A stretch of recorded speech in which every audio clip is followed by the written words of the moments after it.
Olá, quarto ano! Estamos de volta agora para a nossa aula de História. Hoje nós vamos falar sobre o governo geral.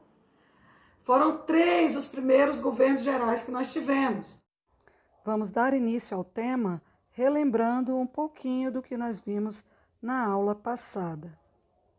Em 1534, o rei de Portugal, Dom João III, implantou no Brasil o sistema de capitanias hereditárias. Era para ajudar na colonização do nosso país, né? Mas esse sistema não deu muito certo. Dos 12 donatários, aqueles que receberam os lotes de terra, né? Apenas 2 conseguiram prosperar. Conseguiram fazer com que a sua capitania fosse realmente colonizada e prosperasse, e rendesse dinheiro para Portugal. Com isso, o sistema de capitanias hereditárias não deu o lucro que Portugal esperava.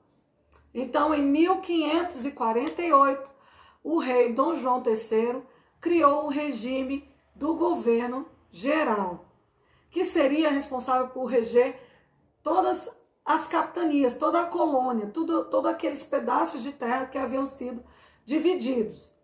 Aqueles que tinham ainda donos seriam donos, mas teriam que obedecer às leis do governador geral. Tudo isso para que esse lugar se tornasse mais lucrativo para os portugueses. O lugar escolhido para ser a sede do governo geral foi Salvador, na capitania da Baía de Todos os Santos. Esse era o lugar a capitania bem do centro, né, entre as demais capitanias. Isso facilitaria o controle sobre todas elas, podendo assim continuar a colonização, mesmo nas capitanias que não tinham sido utilizadas por seus donatários. Como o governo geral seria a maior autoridade no Brasil, ele teria algumas obrigações. Primeiro, dar assistência às capitanias. Então, o que fosse necessário para que elas rendessem, né, para que elas fossem colonizadas, o governo geral teria que dar essa assistência, subsidiar esse custo. Segundo, cuidar da justiça e das finanças. Então, fazer com que realmente esse dinheiro chegasse a Portugal e que a justiça fosse feita entre aqueles que viviam na capitania e a coroa portuguesa.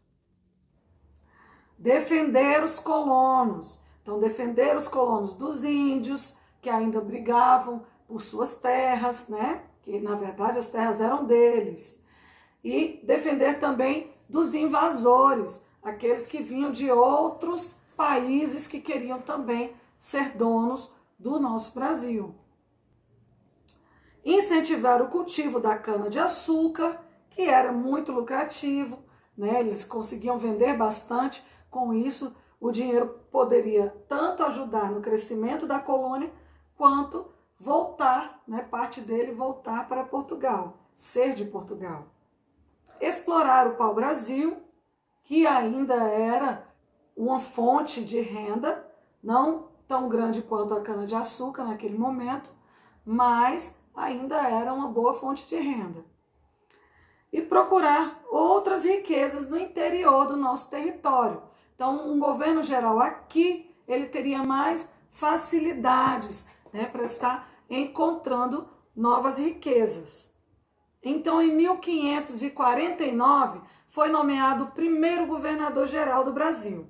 Tomé de Souza veio para o Brasil trazendo soldados, colonos e até padres jesuítas com o intuito de catequizar e pacificar os indígenas. A ideia de Tomé de Souza era tornar escravos apenas os indígenas que fossem rebeldes, que dessem trabalho para ser catequizados e que não quisessem seguir as leis. Esses seriam escravizados. E os indígenas que aprendessem a se comportar de acordo com o que os portugueses achavam apropriado, e que conhecessem e seguissem a religião dos portugueses, esses poderiam continuar vivendo tranquilamente mas trabalhando, né, de acordo com as imposições do governo português, em troca de alimento, em troca de segurança, em troca de algumas coisas que os colonos portugueses também recebiam. O responsável pelos padres jesuítas que vieram com Tomé de Souza era o padre Manuel de Nóbrega, que deu o pontapé inicial no ensino educacional no Brasil e criou o primeiro bispado do Brasil, um lugar onde os padres pudessem se especializar e se tornar bispos. A busca por um bom relacionamento de Tomé de Souza com os indígenas facilitou a construção da sede do governo geral e da cidade de Salvador, que foi a primeira capital do nosso país, onde foi construída a sede do governo geral. Tomé de Souza ainda impulsionou a agricultura, mais focada no cultivo da cana-de-açúcar, que dava muito lucro, né? E também auxiliou os criadores de gado no nordeste do país.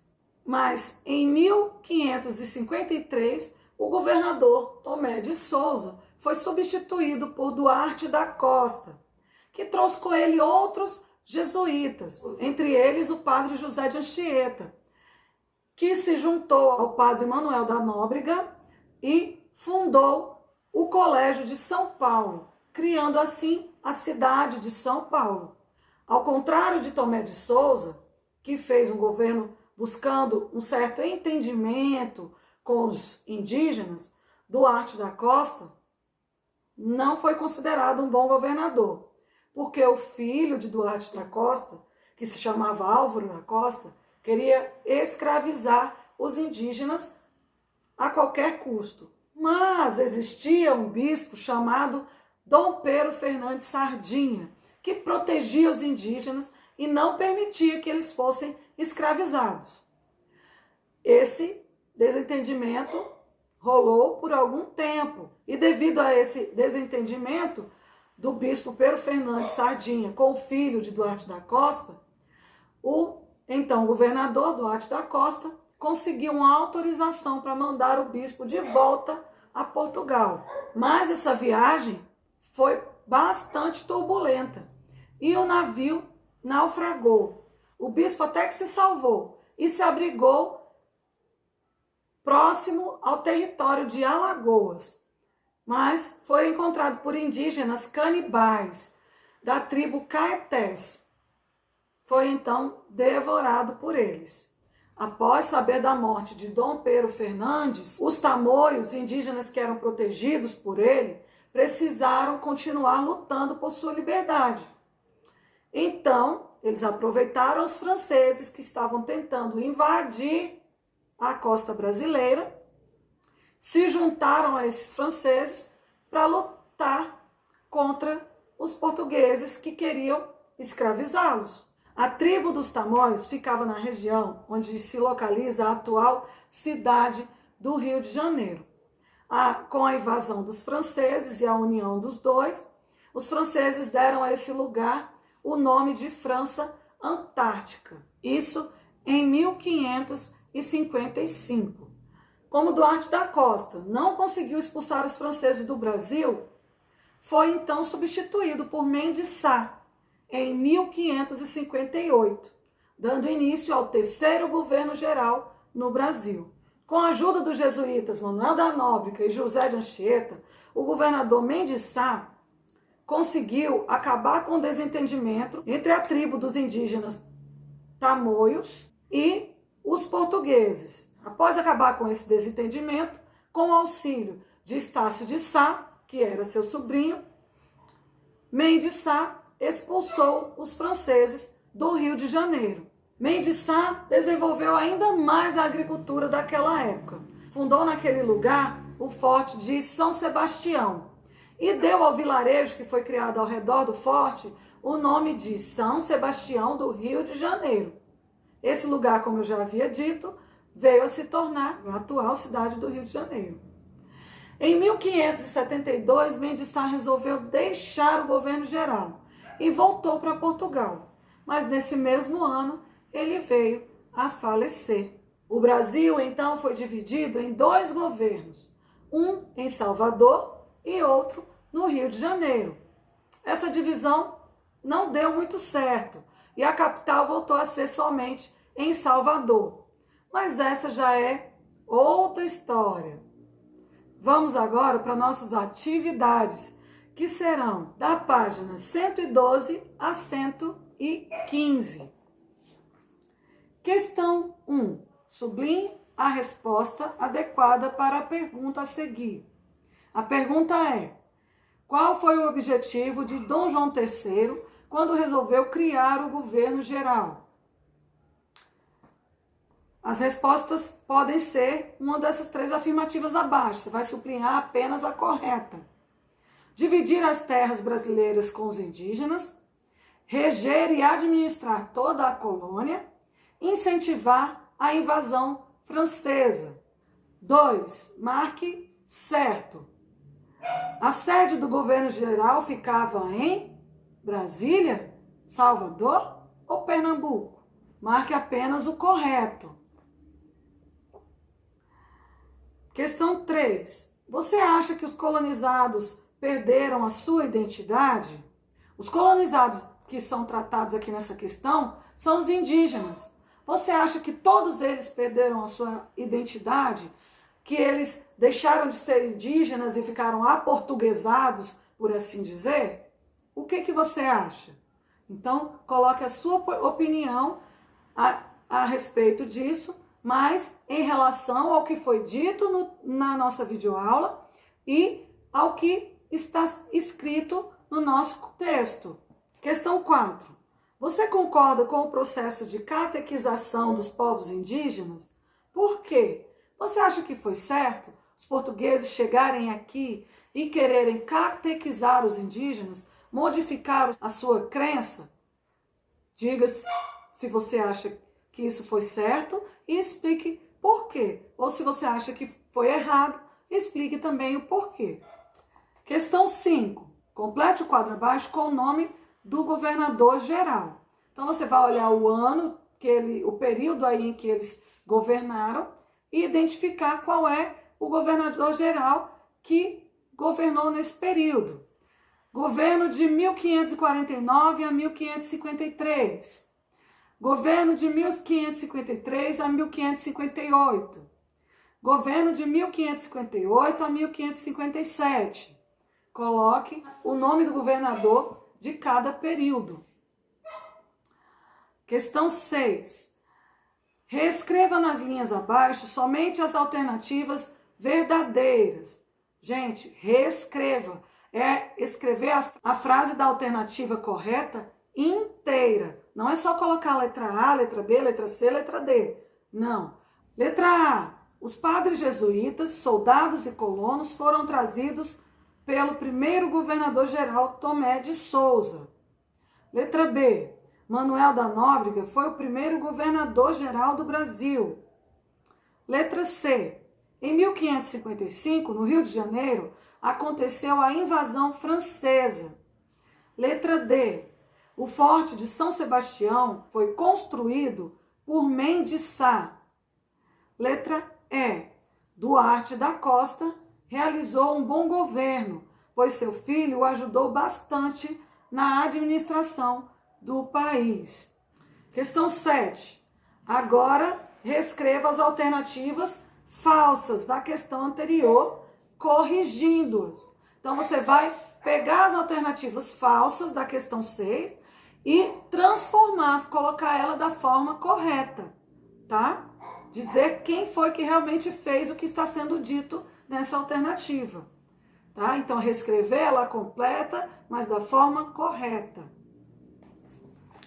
Questão 8. Responda com as informações que obteve sobre os acontecimentos na administração de Duarte da Costa. O problema: Duarte da Costa não fez um bom governo, pois enfrentou sérios problemas criados pelo seu filho, Dom Álvaro da Costa. Letra A. O que Dom Álvaro da Costa fazia? Então, qual era o problema que ele causava? Tá? Letra B. Quem não permitia a escravização dos indígenas?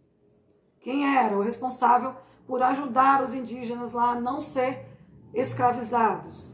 Letra C. O que aconteceu com Dom Pedro Fernandes Sardinha? Letra D. Depois da morte de Dom Pedro Fernandes Sardinha, os indígenas desistiram da luta? Você vai responder se sim ou não e explicar, tá? Não vai só colocar lá sim ou não. Então explica o que aconteceu. Se eles desistiram, o que eles fizeram? Se eles não desistiram, então o que eles fizeram? Tá? Questão 9. Observe a tela de Vitor Meirelles, datada de 1861, e dê a sua opinião sobre o que ela pode representar.